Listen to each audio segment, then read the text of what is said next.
The National Register of Historic Places form can be intimidating to some people. It may seem like a lot of work, especially when you see a nomination for a historic district that may be 100 to 150 pages long. But the nomination form is meant to be accessible. It's meant to be completed by people who have no real expertise in history or historic preservation. We require a nomination form to be completed and to make a compelling argument for why a property is important in our history.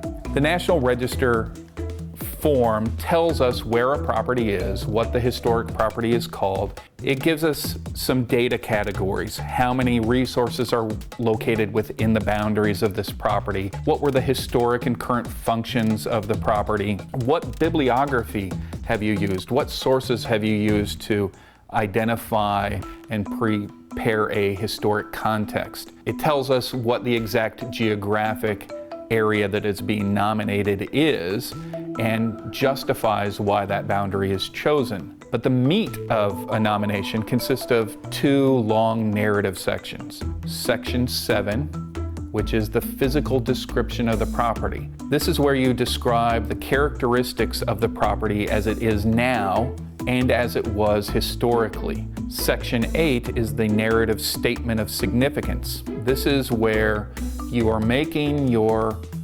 argument for why the property is important. Many people believe nominations are histories of properties. What they are really is a position paper, an argument for why a property is important in our history that uses historical information but is preparing a compelling contextual case for a property's importance.